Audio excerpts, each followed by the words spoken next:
اللہ کا کام تو بھائی اللہ کا ہے. کل تک حسین پہ رونا بدعت تھی, آج سنت ہو گئی. میں الحمدللہ ان دوستوں سے پیار کرتا ہوں, کوئی تنقید نہیں کر رہا, مگر خوش ضرور ہوں اس بات پر کہ رونا حسین مولا پر کل تک جو بدعت کہتے تھے آج کہہ رہے ہیں نہیں بدعت نہیں ہے, نبی مکرم نے گریہ کیا. کالے کپڑے پہننا مشرکوں اور یہودیوں کا لباس تھا, آج کہہ رہے ہیں کہ نہیں کوئی ایسا نہیں ہے, بلکہ کالے کپڑے پہننے میں کوئی شرعی قباحت نہیں ہے. تو میرے عزیز جو یہاں بھی تشریف فرما ہے, میں ویسے ہی آپ سے زیادہ سنی ہوں. جو میرے سنی بھائی یہاں بیٹھے میں ان سے کہہ رہا ہوں میں آپ سے زیادہ سنی ہوں, اور واضح طور پہ کہہ رہا ہوں کہ میں سنی ہوں. ہو نہیں سکتا کہ کوئی علی کا شیعہ ہو اور وہ سنی نہ ہو. یہ تو تقسیم ہو گئی کسی طرح سمجھنے سمجھانے کے لیے, ورنہ نبی کے زمانے میں یہ مسئلے نہیں تھے. سرکار دو جہاں کے زمانے میں بریلوی, دیوبندی, مالکی, حنبلی, شافعی, جعفری نہیں تھے. سرکار دو جہاں کے زمانے میں ہی نہیں, انبیاء کے زمانے میں بھی تقسیم نہیں تھی. اللہ نے تو صرف دو ہی مسلک بنائے ہیں, حسینیت اور یزیدیت, جسے قرآن کی زبان میں شجرہ طیبہ اور شجرہ خبیثہ کہا جاتا ہے. صلوات پڑھ لیں محمد و آل محمد. جسے قرآن کی زبان میں محکم اور متشابہ کہا جاتا ہے. لہٰذا یہی دو انداز ہیں, دو طریقے ہیں, اور ان 5 کمالات کو ہمیں سبھی اسی کوشش میں ہیں. ہم سب چاہتے ہیں سخی ہوں, ہم سب چاہتے ہیں شجاع ہوں, ہم سب چاہتے ہیں غیرت مند اور باعزت ہوں, ہم سب چاہتے ہیں کہ پڑھے لکھے ہوں اور دانشور ہوں. تو یہ 5 کمالات ہمیں وہاں ملیں گے کہ جہاں اللہ نے سجا کر جس گھرانے کو بھیجا ہے. عالم یہ پیدا ہوئے, سخی یہ پیدا ہوئے, شجاع یہ پیدا ہوئے, غیرت مند یہ پیدا ہوئے, عزت والے یہ پیدا ہوئے. لہٰذا جب اس دنیا میں تشریف لائے ہیں ظاہری طور پر ان کا آمد ہوئی ہے, ورنہ تو یہ ان کا یہاں آنا, میں اپنی عقیدت بھرا ایک جملہ کہہ رہا ہوں, یہاں ان کا آنا کمال ہے, وہاں جانا کیا کمال. یعنی میں یوں کہہ دوں کہ معراج پہ جو سرکار تشریف لے گئے یہ زیادہ بڑا کمال ہے, یا زمین پر رہے یہ زیادہ بڑا کمال ہے. سرکار کا ہمارے درمیان رہنا زیادہ بڑا کمال ہے. وہاں جانا تو ان کی اپنی جگہ تھی, جب چاہے چلے جائیں. لہٰذا ایک معراج کا ذکر قرآن میں ضرور آیا ہے, مگر معراج ایک نہیں تھی. 100 سے زیادہ معراجیں تو علامہ حلی نے لکھی ہیں جو سرکار کو تھیں, اور وہ ایسے ہی تھا, جب دل کیا چلے گئے, جب من کیا چلے گئے. اور علامہ ذیشان حضرت جوادی کہتے ہیں ایک شب کا ذکر کیا ہے جانے والے عرش پر, تیری ساری زندگی معراج ہی معراج ہے.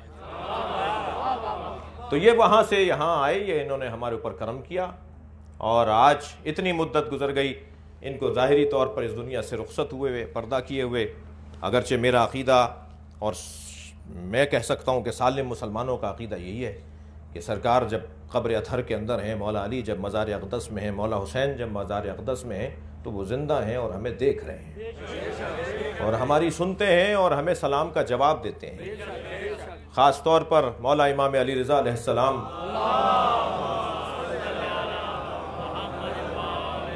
کہ مزار اقدس پہ جب آپ زیارت نامہ پڑھتے ہیں تو اس میں یہ جملہ تو زیارت کا حصہ ہے, اشہد انکا تشہد مقامی و ترد سلامی. میں گواہی دیتا ہوں کہ آپ میرے کھڑے ہونے کو دیکھ رہے ہیں, کہ جو میں آپ کی بارگاہ میں آیا ہوں آپ دیکھ رہے ہیں میں یہاں کھڑا ہوا ہوں, اور میں گواہی دیتا ہوں کہ آپ میرے سلام کا جواب دے رہے ہیں. مگر مولا میں کیا کروں, میرے کان اس قابل نہیں ہے کہ آپ کی آواز سن سکیں. اور جن کے کان اس قابل ہو جاتے ہیں پھر وہ ابراہیم نہیں رہتے بلکہ ابراہیم مجاب بن جاتے ہیں. وہ مجاب کہلاتے ہی اس لیے ہیں کہ انہیں سنائی دے رہا تھا. صلوات پڑھیں محمد و آل محمد. تو یہ بظاہر ایک مدت گزر گئی, اور سن 61 ہجری میں امام حسین کی شہادت ہوئی, سن 11 ہجری میں سرکار تک چلے گئے, سن 40 ہجری میں مولا علی چلے گئے. ظاہری طور پر آپ نے پردہ فرمایا, آپ کا مزار بنا, مدتوں بعد مزارات کی تعمیر کی تاریخ ہے. لیکن میرے عزیزو کیا کریں کہ ہم اس زمانے میں پہنچ جائیں, اس زمانے سے جڑ جائیں جو سالم زمانہ ہے. قائد اعظم سے پوچھا کسی نے کہ آپ سنی ہیں شیعہ, تو فوراً فرمایا میں عصر نبی کا مسلمان ہوں. تمہیں کیا الجھن ہے کہ میں شیعہ ہوں, تمہیں کیا پریشانی ہے کہ میں شیعہ ہوں, یا کیا الجھن ہے کہ میں سنی ہوں, اس میں مشکل کیا ہے؟ میں عصر مصطفیٰ کا مسلمان ہوں. ہمیں عصر مصطفیٰ میں پلٹنا ہے، اور ہم عصر مصطفیٰ میں جب پلٹتے ہیں جب ہم قرآن پڑھیں یا اہل بیت کا ذکر کریں. جب ہم قرآن پڑھ رہے ہوتے ہیں تو نبی کے زمانے میں چلے جاتے ہیں، مسالم دور میں، اور جب ہم مجلس میں آتے ہیں، محفل میں آتے ہیں، میلاد کی ہو یا غم کی خوشی کی محفل ہو یا غم کی مجلس ہو، تو ہم اس زمانے میں پلٹ جاتے ہیں. اسی قاعدے کو اگر میں دو لفظوں میں یوں کہوں کہ خالق کا کلام قرآن اور مخلوق کا کلام نہج البلاغہ، یہ دو کلام ایسے ہیں جو ہمیں سالم زمانے میں لوٹا دیتے ہیں، اور یہ وقت کے محتاج بھی نہیں ہیں، زمانے کے پابند بھی نہیں ہیں، بلکہ زمانہ ان کا پابند ہے. میں اور آپ تو سورج کو دیکھ کر چلتے ہیں، سورج علی کو دیکھ کے چلتا ہے.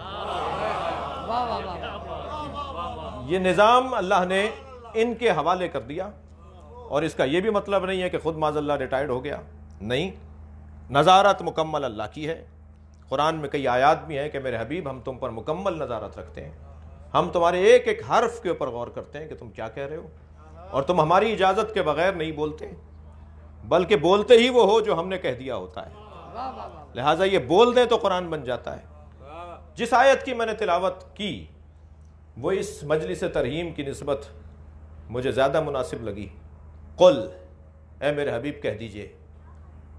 نبی کی امانت داری تو دیکھیے کہ قل کہا اللہ نے ان سے، انہوں نے بھی کہہ دیا قل. یعنی قاف اور لام بھی کم نہیں کریں گے. دو حرفی لفظ سے چھوٹا لفظ نہیں ہوتا، کم سے کم چھوٹا لفظ دو حرفی ہوتا ہے. یہ کم سے کم لفظ بھی چھوٹے سے چھوٹا لفظ بھی کم نہیں کر رہے. اس نے کہا قل تو انہوں نے بھی کہہ دیا قل، اس لیے کہ قرآن بن رہا ہے. قل کہہ دو، یا عبادی، اے میرے پیارے بندو. ایک تو یا کہہ کر مخاطب کیا جس میں پیار جھلکتا ہے، پھر بندہ کہا عبادی، اور پھر بندہ بھی اپنا بندہ میرے بندے. یعنی اتنا پیار ہے اس آواز میں. اے میرے لال، ماں کہتی ہے نا، اے میری آنکھوں کی ٹھنڈک، اے میوہ دل. وہ جب پیار سے ماں آواز دے رہی ہوتی ہے تو اس میں کیا چاشنی ہوتی ہے، بلا تشبیہ چاشنی. یا عبادی، ایسا لگ رہا ہے جیسے اب بات ہوگی تو نماز شب پڑھنے والوں سے ہوگی. آج تک جنہوں نے زکوٰۃ نہ چھوڑی ہو ان سے اللہ بولے گا، آج تک جنہوں نے کوئی فریضہ نہ ترک کیا ہو ان سے اللہ بات کرے گا.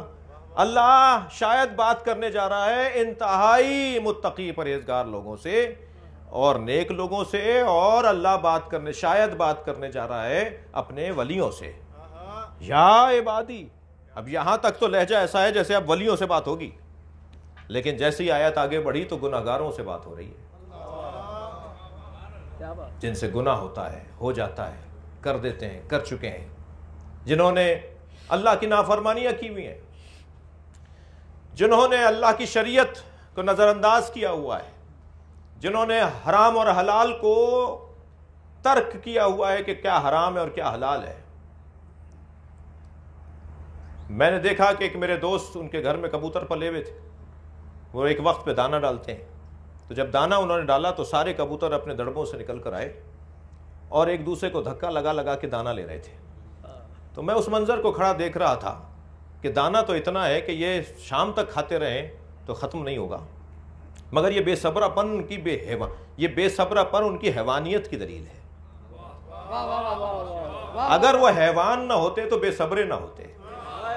تو مجھے کہنے دیجئے کہ اگر یہی رنگ انسانوں میں نظر آئے تو پھر اللہ کو حق ہے نا کہ وہ کہے کہ میں نے اسے انسان بنایا تھا، یہ جانور ہے، بلکہ جانور سے بھی پستہ ہے. عزیزان گرامی، جنہوں نے اللہ کی نافرمانیاں کی بھی ان سے بات ہو رہی ہے اب. یا عبادی الذین اسرفوا علی انفسہم. اچھا یہ بھی نہیں کہہ رہا جنہوں نے میری شریعت پامال کی، نہیں، جنہوں نے اپنے اوپر زیادتیاں کی ہیں. جو نماز نہیں پڑھ رہا وہی نہیں کہہ رہا میری تم نے شریعت پامال کی، کہہ رہا ہے تم نے اپنے اوپر ظلم کیا ہے. جو واجبات ادا نہیں کر رہا نہیں کہہ رہا تم میرے خلاف گئے ہو، کہا نہیں تم نے اپنے ساتھ زیادتی کی ہے. بچے کو ابا روکتے رہے سائیکل باہر نہیں لے کے جاؤ، چوٹ لگ جائے گی، گر جاؤ گے، ٹریفک ہے، گاڑیاں چل رہی ہیں، بچہ نہیں مانا. سائیکل تو دلوائی ابا نہیں ہے، مگر سوچا تھا کہ گھر کے اندر ہی چلائیں، مگر یہ باہر لے گئے اور چوٹ لگ گئی. تو ابا کیا کہتے ہیں؟ ابا کہیں گے، اگر پیار ہے تو ابا کہیں گے تم نے اپنے ساتھ زیادتی کی. یہ نہیں کہیں گے میری بات نہیں مانی. پیار کا تقاضا. تم نے جو میری باتیں نہیں مانی تم نے اپنے ساتھ زیادتی کی. الذین اسرفوا علی انفسہم, جنہوں نے اپنے اوپر زیادتیاں کی ہیں. تھک تو نہیں رہے؟ تاخیر ہو تو مجھے کچھ پرچی بھیج دیجیے گا. ایک صلوات حدیث. الذین اسرفوا علی انفسہم, جنہوں نے اپنے ساتھ زیادتیاں کی ہیں. بیٹھا تو میں بحریہ ٹاؤن میں ہوں, یہاں 70% تو پوش لوگ بیٹھے ہیں, صاحبان ثروت لوگ بیٹھے ہیں. اللہ آپ کے رزق میں اور اضافہ فرمائے, اور جن کے رزق میں کمی ہے اللہ ان کو عطا فرمائے. دو چیزیں انسان کے لیے خطرناک ہیں. میں بھی کوئی خاندانی طور پہ فقیر, ویسا فقیر نہیں ہوں, اللہ کرے ویسے فقیر ہو جائیں ہم سب, یعنی اللہ کے فقیر ہو جائیں اور اہل بیت کے فقیر ہو جائیں, لیکن مالی طور پہ اللہ فقیر نہ بنائے.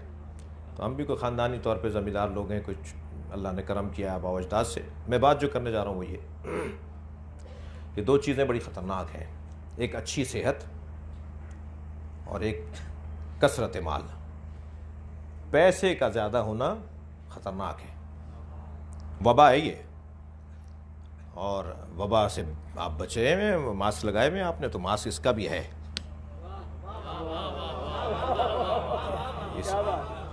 بہت سارے لوگوں کو کرونا نہیں ہوا اور اللہ کرے نہ ہو, اور جنہیں ہوا وہ بھی بچ گئے, اور جو چلے گئے اللہ ان کی مغفرت فرمائے. لیکن بہرحال وباؤں کا علاج بھی تو ہوتا ہے نا. کثرت مال ایک وبا ہے اور صحت ایک وبا ہے, ایک مشکل خطرہ ہے. اور شاید یہی وجہ ہے کہ یہ خطرہ تھا, وبا تھی, اس کی ویکسینیشن کے لیے اللہ نے حج پہ بلا لیا. حج واجب ہی ان پر ہے جن کی صحت اچھی ہو, جن کے پاس پیسہ زیادہ ہو. یہ پیسے والوں کی عبادت ہے نا, غریبوں کی عبادت نہیں ہے حج. غریبوں کی عبادت, غریبوں کا حج تو نماز جمعہ ہے. البتہ یہ نہ ہو کہ امیر اب جمعے میں جانا چھوڑ دیں کہ صاحب ہمارا حج تو وہاں ہوگا, ہم یہ جمعے میں کیوں جانا. یہ مطلب نہیں ہے. مطلب یہ ہے کہ یہ وہاں بلا لیا. میرے ساتھ ایک وزیر تھے, پنجاب اسمبلی میں ایک بڑی وزارت پہ تھے, حج پہ میرے ساتھ تھے. تو مزدلفہ میں ہم کنکریاں بین رہے تھے 3 شیطانوں کو مارنے کے لیے, مینا میں مارنے کے لیے. 7 کنکریاں ہر ایک کے لیے, 7 ہفتے کے 7 دن ہوتے ہیں, تو 7 کنکریاں تم پورا ہفتہ اپنا پاک کر کے جاؤ. تو بہرحال وہ ہم بچپن میں تو ایک پویم پڑھی تھی, ہفتے کو پیدا ہوئے, اتوار کو جوان ہوئے, پیر کو وہ بچے ہو گئے, شادی ہو گئی, منگل کو بچے ہو گئے, بدھ کو ہارٹ اٹیک ہوا, جمعرات کو ہاسپٹل لے گئے, جمعے کو مر گئے. تو ان 7 دنوں سے زیادہ تو کوئی دن ہی نہیں ہے. ایک صلوات تہدیہ کریں.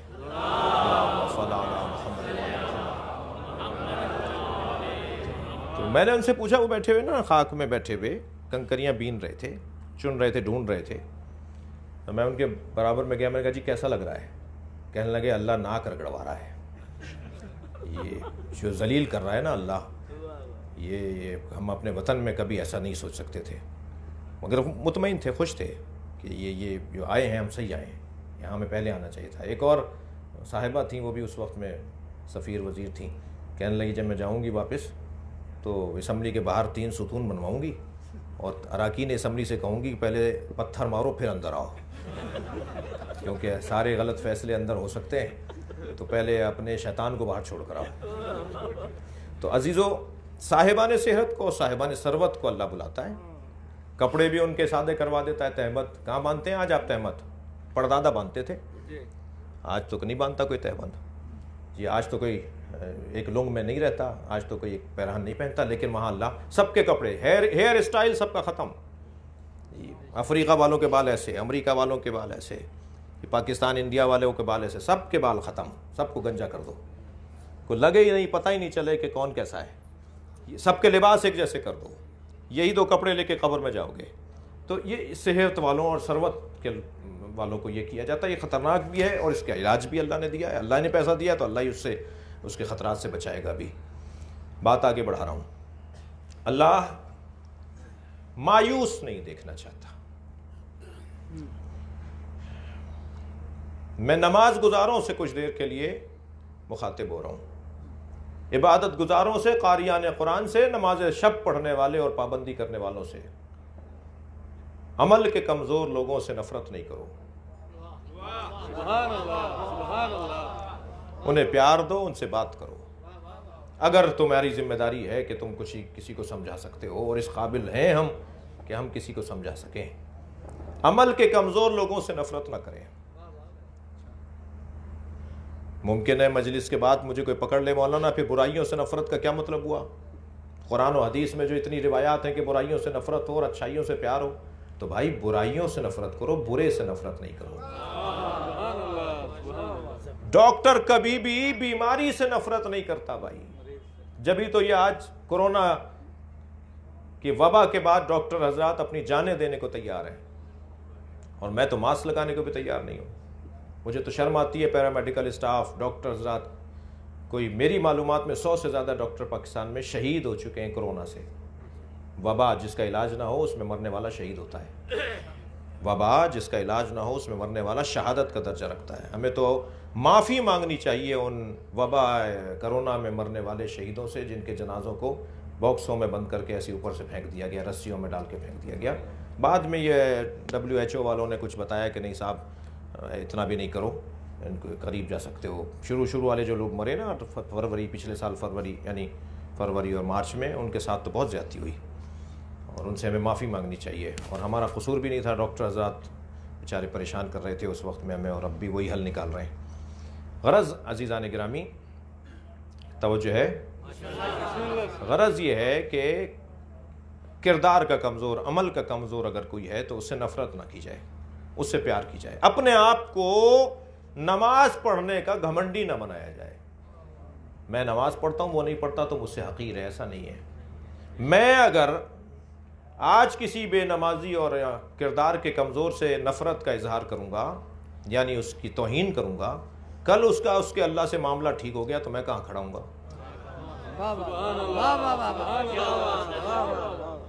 جیسے دو سگے بھائی لڑے نا تو وہ گلی کے دوست سے کو کہا جاتا ہے ان کے معاملے میں نہیں پڑو، یہ بھائی ہیں مل جائیں گے، تم خراب ہو جاؤ گے، تم پارٹی بازی نہیں کرو، تم اس طرف نہیں جاؤ اس طرف نہیں جاؤ، یہ سگے بھائی ہیں، کل سے ایک ہو جائیں گے، اور تمہیں برائی ملے گی کہ تم اس وقت میں فلاں کا ساتھ دے رہے تھے۔ ایسے ہی میں کردار کے کمزور لوگوں کے ساتھ اگر کچھ کہہ دوں اور ان کی توہین کروں، انہیں حقیر جانوں اور مجمع میں ذلیل کر دوں، سب کے سامنے انہیں شرمندہ کر دوں، ان کے چہرے کا رنگ پھیکا پڑ جائے میرے کسی جملے سے، انہیں شرمندگی کا سامنا کرنا پڑے، ان کے ہاتھ پیر کانپنے لگیں، ان کے ہونٹ پہ خشکی طاری ہو جائے کیونکہ میں نے مجمع میں انہیں کچھ کہہ دیا کہ تم تو ایسے ہو، تم تو فلانے ہو، کیا معلوم کل اس کا اللہ سے معاملہ ٹھیک ہو جائے، میں کہاں کھڑا ہوں گا؟ عزیزان گرامی نہیں، ہمیں اگر ذمہ داری بنتی بھی ہے تو علیحدگی میں، تنہائی میں اسے بات کرنی ہے، ورنہ ہماری ذمہ داری نہیں ہے۔ اس کے لیے دعا کریں کہ اللہ اسے نیک بنا دے، اللہ اسے اچھا کر دے۔ مغفرت کی مجلس ہے اس لیے میں یہ بات کرنے جا رہا ہوں۔ میرے مولا امام جعفر صادق علیہ السلام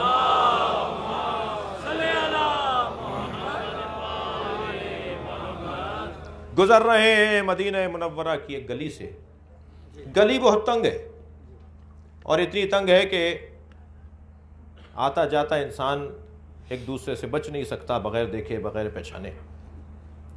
اس گلی میں سامنے سے ایک شخص داخل ہوا جو مولا کا چاہنے والا بھی ہے، اور آدھی بوتل شراب کی پی کے آدھی بچی بوتل لے کے چل رہا ہے۔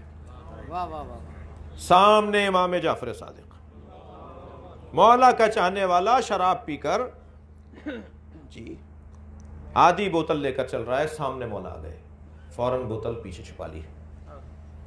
پہلے تو کوشش کی کہ دیوار کی طرف منہ کر کے کھڑا ہو جائے، مگر امام نے آواز دے دی، اب کہاں جائے، بوتل پیچھے چھپائی ہوئی ہے۔ امام نے فرمایا کیا ہے تمہارے ہاتھ میں؟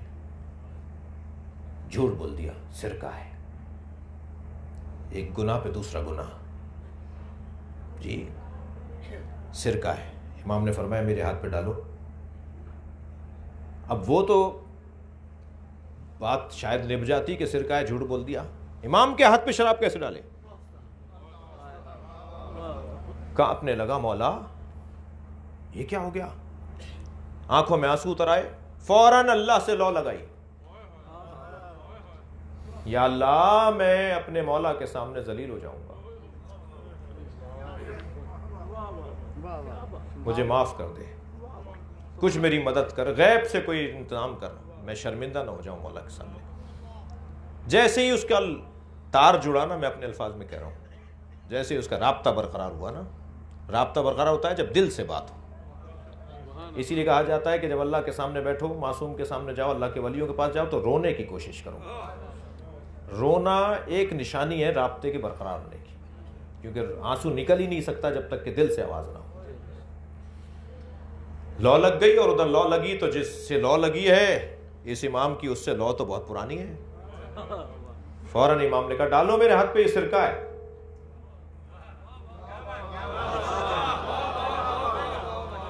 امام نے ارادہ کیا، وہ سرکہ ہو گئی، اور پھر فوراً فرمایا خبردار، گناہ بھی کرو تو ہم سے نہ چھپاؤ، ہمیں آ کے بتاؤ، ہم تمہیں اس سے نکلنے کا رستہ دیں گے۔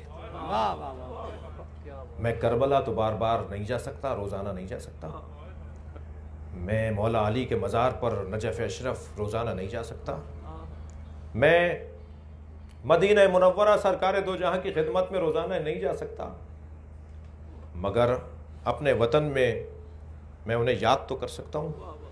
اور جب میرا عقیدہ ہے کہ وہ حاضر و ناظر ہے جی، تو پھر میں طے کر لوں کہ اس وقت میں ان کے سامنے بیٹھا ہوا ہوں اور ان سے بات کروں، مولا آج یہ ہو گیا، پرسوں یہ ہو گیا، میں نے یہ کر دیا۔ بات کروں مولا سے، اپنے امام سے، اپنے نبی سے، اور قل کہہ کر اللہ نے ہمیں یہ رستہ دیا ہے، تم کہہ دو، تو خود کیوں نہیں کہہ رہا؟ اے اللہ تو خود کیوں نہیں کہہ رہا؟ گناہگار تو تیرے ہیں نا، تو خود کیوں نہیں کہہ رہا کہ اے وہ بندو جنہوں نے گناہ کیے، اے نبی تم کہہ دو، تاکہ انہیں سمجھ میں تو آئے کہ جو کہہ رہا ہے وہ کچھ کروا بھی سکتا ہے، جو کہہ رہا ہے اس کے پاس اختیار بھی ہے کہ وہ مجھ سے کہہ دے اے میرے نبی اگر جاؤ کہ گناہگار جنہوں نے اپنے اوپر زیادتیاں کی ہیں تیرے پاس آ جائیں تو تم انہیں معاف کرو گے تو میں بھی کر دوں گا۔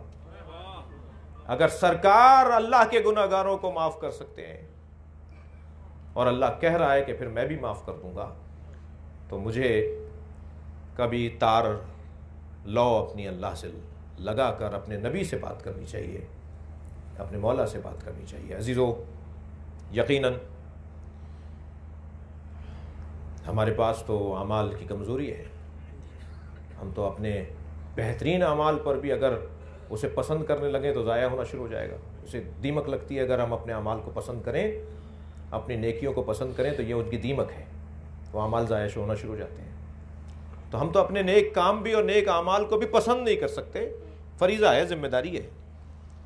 تو اپنے اعمال پہ کوئی غرور اور کوئی گھمنڈ نہیں ہے، اور پھر جہاں کمزوریاں ہوں، جو اکثریت غالب ہماری زندگیوں میں یہ مراحل آتے ہیں، یہ منزلیں آتی ہیں، ہمارے پاس کوئی حل نہیں ہے سوائے اس کے کہ اپنے اس لولی لنگڑی عبادت، وہ ڈھیلی ڈھالی عبادت، وہ جیسی بھی ہے وہ عبادت لے کر اپنے دل میں نبی اور آل نبی کی محبت کو بسائیں اور ان سے کہیں کہ آپ مدد کریں، ہم نے یہاں تک کر لیا، آگے آپ ہماری بگڑی بنائیں، تو یقیناً ایسے ہی ہوگا۔ اور جب مجلس میں ذکر نبی اور آل نبی ہو رہا ہو تو عزیزو اتنی دیر کے لیے یہ مجلس، یہ جگہ فرشتوں کی دید میں ہوتی ہے، یہ منظر ملائکہ ہوتی ہے۔ حدیث سنا رہا ہوں آپ کو، ملائکہ دیکھ رہے ہوتے ہیں اس کو، اور ملائکہ یہاں سے اٹھنے والی خوشبو کو محسوس کرتے ہیں جو شاید مجھ جیسوں کو محسوس نہیں ہو رہی ہوتی، اور جب وہ پلٹ کر جاتے ہیں تو وہاں رہ جانے والے فرشتے کہتے ہیں تمہارے اندر سے ایسی خوشبو آ رہی ہے جو یہاں والوں میں نہیں ہے۔ تو وہ جواب دیتے ہیں کہ ہم زمین پر گئے تھے جہاں نبی اور خاندان نبی، آل نبی، اہل بیت نبی کا ذکر ہو رہا تھا، تو وہ کہتے ہیں ہمیں بھی وہاں لے جاؤ تاکہ یہ خوشبو ہمارے اندر آ جائے۔ تو وہ کہتے ہیں کہ انہم یتفرقون، یہ تو چلے گئے اپنے گھروں کو، مجلس ختم ہو گئی تھی تبھی تو ہم آئے۔ تو کہتے ہیں نہیں، ہمیں لے جاؤ، اس جگہ لے جا کر بٹھا دو جہاں یہ بیٹھے ہوئے تھے۔ لہٰذا جب آپ اسٹینڈ کو لپیٹ دیں گے نا تو کیا معلوم کب تک یہاں برکتیں باقی رہیں، کیا معلوم کب تک یہاں نور اور روحانیت برقرار رہے۔ لہذا عزیزو، کوئی گناہگار اگر مجلس میں آ کر بیٹھے، مجھے حق نہیں ہے کہ اسے مجلس کے بعد بھی ویسے ہی گناہگار مانوں۔ کیا معلوم اس کا اپنے مولا سے لو لگ گئی ہو، رابطہ ہو گیا ہو اور بات ختم ہو گئی ہو، لہٰذا میں اسے اس جیسا نہ سمجھوں۔ اور خاص طور پر جب ذکر مصائب حسین ہو رہا ہو تو زیادہ ہمارا تعلق بڑھ جاتا ہے۔ ہم کچھ دیر کے لیے کربلا چلے جاتے ہیں، ہمارا بدن تو سالوں میں کربلا جاتا ہے، مگر ہم ہر مجلس میں کربلا جاتے ہیں۔ ایک باپ کی مجلس چیلو میں، چلیے اپنے ذہنوں کو ذرا، ایک بیٹا باپ کے لاشے پر آیا ہے۔ اللہ کسی بیٹے کو باپ کا ایسا لاشا نہ دکھائے جیسا امام زین العابدین نے دیکھا۔ میں کوشش کرتا ہوں کہ جب کوئی فضائل مصائب میں بات کروں تو کوئی ایسی بات نہ ہو کہ جو اہل سنت کی کتاب سے نہ دکھا سکوں۔ امام حسین پر گزرنے والے مصائب جتنا شیعوں سے جڑی ہوئی کتابوں میں ہیں، اس سے کم مصائب کا بیان اہل سنت سے جڑی ہوئی کتابوں میں۔ کتاب تو سنی شیعہ نہیں ہوتی، یہ ہم نے جوڑ لی ہے۔ لہٰذا اہل سنت کی کتابوں میں بھی جو امام حسین پہ مصائب گزرے ہیں، اس کا بیان بڑا سخت بیان ہے، بڑا سخت بیان ہے۔ کربلا کے میدان میں جب ایک بیٹا باپ کے لاشے پہ آیا تو لاشا پہچانا نہیں جا رہا تھا۔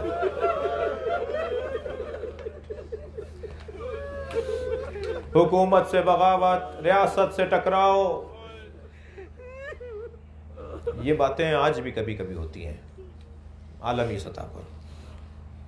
اور کہا حسین نے اتنا بڑا جرم کیا ہے، ریاست سے ٹکرا گئے تو جرم اتنا بڑا ہے تو سزا بھی اتنی بڑی۔ کیا کرو گے؟ مارنے پر اکتفا نہیں کریں گے، مارنے کے بعد حسین کے بدن پہ گھوڑے دوڑائے جائیں گے، ٹکڑے ٹکڑے کر دو اس کو، اس کے جوڑ جوڑ علیحدہ کر دو۔ بہنیں آ کر دیکھیں تو یہ لفظ اس وقت کے نہیں ہیں، یہ آج بھی کبھی کبھی عبرت پائیں، لٹکا دو اسے فلاں چوراہے پر، یہ باغی ہے۔ یہ باتیں آج بھی کبھی کبھی ہو رہی ہوتی ہیں، میں نہیں جوڑ رہا کسی سیاسی پہلو سے، مگر اتنا طے ہے کہ یہ اصطلاحیں ہر ریاست پرست کے ہاں رہی ہیں۔ عزیزان گرامی، اگر ریاست معبود بن جائے تو پھر مسائل پیچیدہ ہو جاتے ہیں۔ اس پر ایسے گھوڑے دوڑاؤ، تازہ سمے لگے ہوئے گھوڑے، 40 گھوڑے لائے گئے جن میں سے 10 کا انتخاب ہوا، جن کے پیر بڑے تھے، جن میں نالیں تازہ لگائی گئی تھیں، اور نجیبوں نے گھوڑے دوڑانا شروع کیے۔ مشرق سے گھوڑے دوڑنا شروع ہوئے، جناب فضہ دوڑتی ہوئی آئیں، آقا زادی دعا کرو قیامت آ رہی ہے۔ جناب زینب نے فرمایا اماں کیا بھائی کی شہادت کے بعد کوئی قیامت رہ گئی؟ فرمایا ہاں، حسین کے بدن پہ گھوڑے دوڑائے جائیں گے۔ اب بہن پر کیا گزری ہوگی؟ بہن بھی ایسی بہن جسے زینب کہا جائے۔ اللہ اکبر، آ کر کھڑی ہوئی منظر دیکھنے کے لیے، وہ دوڑتے ہوئے گھوڑے روک دیے گئے۔ پوچھا ماں کیا ماجرا ہے؟ کہا حبیب ابن مظاہر کا لاشا اٹھا رہے ہیں، حبیب ابن مظاہر کا لاشا اٹھا رہے ہیں۔ اور اس لشکر یزیدی میں کچھ سپاہی ایسے ہیں جو یہ کہہ رہے ہیں کہ ہم نے حبیب کا نمک کھایا ہے، ہم اپنی آنکھوں کے سامنے اس کے لاشے کی بے حرمتی نہیں دیکھیں گے، آنکھوں کے سامنے برداشت نہیں کریں گے جس کا ہم نے نمک کھایا ہو۔ گھوڑے پھر دوڑائے گئے، پھر روک دیے گئے۔ کہا مسلم ابن اوسجہ، یہ صحابہ کرام ہیں، نبی کے صحابیوں کے نام لے رہا ہوں میں، نبی کے بچے پہ گھوڑے دوڑائے جائیں گے؟ یہ سارے اصحاب ہیں یا اصحاب کے بچے ہیں جن امام حسین کے ساتھ شہید ہوئے ہیں رضوان اللہ تعالی علیہم۔ لاشا اٹھا لیا گیا۔ میں اب رونے والوں سے ایک سوال کرتا ہوں، جناب زینب نے سوچا ہوگا کہ کوئی مجمع سے نکلے گا اور کہے گا ہم نے اسے نبی کے دوش پہ دیکھا تھا، کوئی اس مجمع میں کہے گا کہ ہم نے اسے نبی کی گود میں دیکھا تھا، مگر نہیں ہوا ایسا، کسی میں جرت نہیں تھی۔ پیسہ دنیا بڑی خطرناک چیز ہے، کسی میں جرت نہیں تھی حق بات بولنے کی کہ ایک مرتبہ مشرق کے گھوڑے دوڑنا شروع ہوئے اور حسین کے بدن پہ گھوڑے دوڑ گئے، اور جب آئے ہیں امام سجاد بابا کے لاشے پر تو لاشا دیکھ دیکھ کر روح پرواز کر رہی تھی، امام کے بدن سے روح نکلنے والی تھی۔ جناب زینب نے اپنے بھتیجے کو دنیا سے جاتے ہوئے روکا اور خود کو اونٹ سے گرا دیا۔ ابھی اس ممبر سے بلا تشبیہ اس کرسی سے میں گر جاؤں تو آپ پوچھیں گے نا کیا ہوا، چوٹ تو نہیں لگی؟ جتنی محبت ہوگی اتنا ہی اظہار بھی ہوگا۔ جب جناب زینب گری، امام سجاد آگے بڑھ گئے اور بابا کا لاشا چھوڑ دیا اور بازوؤں سے پکڑ کر پھوپھی کو کھڑا کیا، اٹھایا اور پوچھا پھوپھی اماں یہ کیا ہوا؟ تو مسئلہ تو کچھ اور تھا، بی بی چاہتی تھی کسی طرح بھائی بچے کی توجہ وہاں سے ہٹائیں، تو فوراً کہا تم بتاؤ تمہارا کیا حال ہے؟ تو سہارا دیتے ہوئے پھوپھی سے کہا 2 قدم آگے آ کے بابا کو دیکھیے اور پھر مجھ سے پوچھئے گا کہ میرا کیا حال ہے۔ اللہ کسی بہن کو بھائی کا ایسا لاشا نہ دکھائے۔ جب پہنچی ہیں بھائی کے لاشے پر تو امام کا بدن پہچانا نہیں جا رہا تھا۔ یہ سخت جملہ مقتل کا بیان کر رہا ہوں، اللہ کرے بیان کر جاؤں، امام کی پسلی کمر سے نکل رہی تھی۔ یہ جملہ سنی شیعہ نے لکھا ہے کہ جناب زینب نے نبی کو آواز دی صلی علیک ملک السماء یا رسول اللہ، اے اللہ کے رسول آپ پر آسمان کے فرشتے سلام بھیجتے ہیں۔ ھذا حسین، یہ ہے وہی حسین جسے آپ گود میں اٹھاتے تھے، دوش پر بٹھاتے تھے۔ ھذا حسین مرمل بالدماء، جو خاک اور خون میں غلطان ہے۔ مسلوب الامامۃ والرداء، جس کا امامہ غنیمت میں اتار کے لے گئے، جس کی ابا غنیمت میں اتار کر لے گئے، جس کی تلوار نالینیں اتار کر لے گئے، اور پھر یہ کہہ کر ایک مرتبہ سر پر ہاتھ رکھا جہاں چادر نہیں تھی۔ جناب زینب کی بھی تو چادر اتار لی نا، تو ننگے سر پہ ہاتھ رکھ کے نانا کو سلام کرتے ہوئے کہا اور نانا تمہاری بیٹیوں کو بھی اسیر کر دیا۔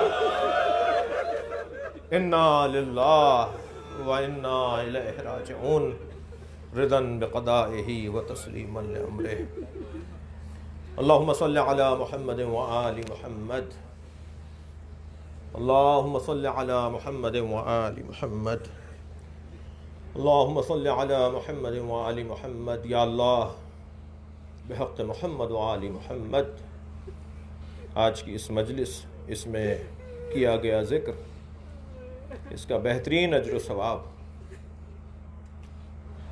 ہمارے عزیز، ہمارے بزرگ جناب سید شوکت عباس حمدانی کی روح پرفتوح کو عطا فرما، ان کو آسانیاں عطا فرما، راحتیں عطا فرما، جوار نبی و آل نبی میں جگہ عطا فرما، شفاعت نبی و آل نبی عطا فرما، ان کی قبر کو نور محمد و آل محمد سے منور فرما، ان کے بچوں کو کار خیر کی توفیق عطا فرما، ان کی مغفرت کے سامان کا انتظام کرنے کی توفیق عطا فرما، ہم سب کو اس دنیا میں چین سکون، آخرت میں راحت عطا فرما، ہم سب کے مرحومین کی مغفرت فرما، شوکت عباس حمدانی مرحوم ان کے خاندان کے تمام مرحومین کی مغفرت فرما، امام زمانہ کے ظہور میں تعجیل فرما، جناب شوکت صاحب، پرویز شوکت صاحب کو شفاء کلی، صحت عاجلہ عطا فرما، آپ سب جو عزیز یہاں بیٹھے ہیں، سنی شیعہ مسلم غیر مسلم، سب کی حاجتیں، ان سب کی حاجات کو یا اللہ پورا فرما، تو خالق اور تو رازق سب کا ہے، سب کو اپنے رزق سے، اپنے خزانے سے مالدار فرما، پروردگارہ جو عزیزوں میں یہاں بیٹھے ہوئے احباب میں مریض ہیں انہیں شفاء کلی عطا فرما، جو حاجتیں رکھتے ہیں ان کی حاجتوں کو پورا فرما، حمدانی صاحب کے فرزند فہیم عباس کی توانائیوں میں اضافہ فرما۔ گزارش کروں گا ایک سورہ فاتحہ 3 مرتبہ، سورہ اخلاص، اور جو سورے اور جو دعائیں آپ کو آتی ہیں اور پڑھ سکتے ہیں اور وقت ہے وہ تلاوت فرمائیں گے۔ بسم اللہ الرحمن الرحیم اللہم صلی علی محمد وآل محمد اللہم صلی علی محمد وآل محمد اللہم صلی علی محمد وآل محمد بسم اللہ الرحمن الرحیم الحمدللہ رب العالمین الرحمن الرحیم مالک یوم الدین ایاک نعبد و ایاک نستعین اہدنا الصراط المستقیم صراط الذین انعمت علیہم غیر المغضوب علیہم ولا الضالین بسم اللہ الرحمن الرحیم قل هو اللہ احد اللہ الصمد لم یلد ولم یولد ولم یکن له کفوا احد بسم اللہ الرحمن الرحیم قل هو اللہ احد اللہ الصمد لم یلد ولم یولد ولم یکن له کفوا احد بسم اللہ الرحمن الرحیم قل هو اللہ احد اللہ الصمد لم یلد ولم یولد ولم یکن له کفوا احد بسم اللہ الرحمن الرحیم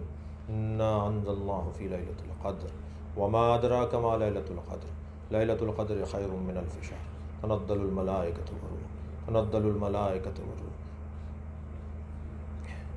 بسم اللہ الرحمن الرحیم والعصر ان الانسان لفی خسر الا الذین آمنوا وعملوا الصالحات وتواصوا بالحق وتواصوا بالصبر اللہم صلی علی محمد وآل محمد اللہم صلی علی محمد وآل محمد اللہم صلی علی محمد وآل محمد یا اللہ اس کلام اس مجلس کا اس ذکر کا اس پڑھے جانے والے کلام نہ منظوم ہو یا نثری ہو اس کا ثواب چہدہ معصومین ائمہ طاہرین پنجتن پاک علیہ السلام کے وسیلے سے مرحوم سید شوکت عباس حمدانی کو پہنچا ان کے درجات کو بلند فرما ان کی کوتاہیوں سے درگزر فرما امام زمانہ کے ظہور میں تعجیل فرما بلند تر صلوات پڑھیں اللہم صلی علی محمد